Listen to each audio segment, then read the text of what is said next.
रहमान रहीम। और कड़कां दी वढाई दा मौसम आया ते पुछदा कोई नहीं, खर्चे इन्ने आ, महंगाई इन्नी आ ते ट्रैक्टरां दी बुआई इन्नी हैगी आ। हुण जिमीदारां नूं की बचदा, तुसीं दस्सो सानूं हुण की हाल, तुसीं दस्सो सानूं। अच्छा, ਤੁਹਾਡਾ ਗੱਲ ਦਾ ਮਕਸਦ ਇਹ ਆ ਕਿ ਸਾਡੀ ਗੰਦਮ ਦੀ ਫਸਲ ਪੱਕ ਕੇ ਤਿਆਰ ਹੋ ਗਈ ਆ ਤੇ ਇਹ ਹੁਣ ਕੁਝ ਲੋਕ ਜਿਹੜੇ ਇਹਨਾਂ ਨੇ ਹਾਰਵੈਸਟ ਕਰ ਲਈ ਆ ਤੇ ਓਪਨ ਮਾਰਕੀਟ ਦੇ ਵਿੱਚ ਇਹਦਾ ਰੇਟ ਕੋਈ ਨਹੀਂ ਹੈਗਾ ਤੇ ਗਵਰਨਮੈਂਟ ਦੇ ਜਿਹੜੇ ਸੈਂਟਰ ਆ ਉਹ ਖੁੱਲ ਨਹੀਂ ਰਹੇ। ਇਹੀ ਗੱਲ ਕਰ ਰਹੇ ਆ। ਲਓ ਜੀ, ਇੱਕ ਬਹੁਤ ਵੱਡੀ ਬ੍ਰੇਕਿੰਗ ਨਿਊਜ਼ ਆ, ਬੜੀ ਗੁੱਡ ਨਿਊਜ਼ ਆ ਸਾਡੇ ਫਾਰਮਰ ਵਾਸਤੇ। ਸਾਡੇ ਜਿਹੜੇ ਕਿਸਾਨ ਆ ਨਾ, ਪਹਿਲੀ ਗੱਲ ਤਾਂ ਮੈਂ ਉਹਨਾਂ ਨੂੰ ਇਹ ਦੱਸੂਗਾ ਕਿ ਅਵਲ ਨੰਬਰ ਜਲਦੀ ਨਾ ਕਰਨ ਕਣਕ ਵੇਚਣ 'ਚ। ਬਿਲਕੁਲ ਤੁਸੀਂ ਆਪਦੀ ਗੰਦਮ ਆਪਦੀ ਕੱਢੋ, ਹਾਰਵੈਸਟ ਕਰੋ, ਵੱਢੋ ਔਰ ਇਹਨੂੰ ਸੇਲ ਕਰਨ ਦੇ ਵਿੱਚ ਬਿਲਕੁਲ ਤੁਸੀਂ ਜਲਦੀ ਨਾ ਕਰੋ।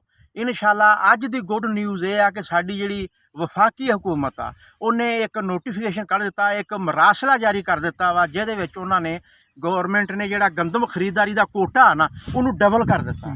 ਪਹਿਲੇ ਨਾ ਉਹਨਾਂ ਨੇ 6 ਬੋਰੀਆਂ ਸੀ, ਹੁਣ ਬੋਰੀਆਂ ਵੀ ਐਕਸਟੈਂਡ ਕਰ ਰਹੇ ਆ ਔਰ ਜਿਹੜਾ ਗੰਦਮ ਖਰੀਦਦਾਰੀ ਜਿਹੜਾ ਕੋਟਾ ਆ ਨਾ ਉਹ ਵੀ ਉਹਨਾਂ ਨੇ ਮਤਲਬ ਵਧਾ ਦਿੱਤਾ। ਅਗਰ ਜੇ ਉਹਨਾਂ ਦਾ ਇੱਕ ਮਿਸਾਲ ਦਿੰਦਾ 20 ਲੱਖ ਟਨ ਸੀ ਨਾ, ਉਹਨੂੰ ਵਧਾ ਕੇ ਉਹਨਾਂ ਨੇ 30 ਕਰ ਦਿੱਤਾ। ਅਗਰ 15 ਲੱਖ ਟਨ ਸੀ ਤੇ ਉਹਨੂੰ ਵਧਾ ਕੇ 30 ਕਰ ਦਿੱਤਾ, ਮਤਲਬ ਡਬਲ ਕਰ ਦਿੱਤਾ ਵਾ। ਦਾਣਾ ਹਕੂਮਤ ਖਰੀਦੇਗੀ, ਪਾਸਕੋ ਖਰੀਦੇਗੀ, ਇਹ ਸਾਡਾ ਜਿਹੜਾ ਮਹਿਕਮਾ ਫੂਡ ਆ ਖਰੀਦੇਗਾ। ਪਰੇਸ਼ਾਨ ਹੋਣ ਦੀ ਕੋਈ ਜ਼ਰੂਰਤ ਨਹੀਂ ਗੀ। ਆਪਦੀ ਗੰਦਮ 3900 ਰੁਪਈਆ ਫੀ 40 ਕਿਲੋਗ੍ਰਾਮ ਦੇ ਹਿਸਾਬ ਨਾਲ ਤੁਸੀਂ ਵੇਚਿਆ ਜੋ। ਇਹ ਜਿਹੜੇ ਮਾਰਕੀਟ ਦੇ ਵਿੱਚ ਮਾਫੀਆ ਵਾ ਜਾਂ ਓਪਨ ਮਾਰਕੀਟ ਆ ਜਾਂ ਫਲੋਰ ਮਿੱਲਾਂ ਵਾਲੇ ਆ, ਇਹ ਲੁੱਟਦੇ ਪਏ ਆ ਇਸ ਵਕਤ 3200 ਚ 2800 ਚ। ਬਿਲਕੁਲ ਕਤਨ ਇਹਨਾਂ ਨੂੰ ਗੰਦਮ ਸੇਲ ਨਾ ਕਰੋ। ਗੰਦਮ ਗੌਰਮੈਂਟ ਦੇ ਸੈਂਟਰਾਂ ਤੇ ਸੇਲ ਕਰੋ, ਆਪਦੀਆਂ ਬੋਰੀਆਂ ਮਨਜ਼ੂਰ ਕਰਾਵੋ ਔਰ 100 ਘੱਟ 4000 ਨੂੰ ਆਪਦੀ ਜਿਹੜੀ ਇਹ ਕੀਮਤ ਹੈ ਇਸ ਨੂੰ ਯਕੀਨੀ ਬਣਾਓ। ਤੇ ਇਹਦੇ ਵਿੱਚ ਮਰਾਸਲਾ ਵੀ ਜਾਰੀ ਹੋ ਗਿਆ ਵਾ, ਵਫਾਕੀ ਕਬੀਨਾ ਦਾ ਇਜਲਾਸ ਵੀ ਹੋ ਗਿਆ।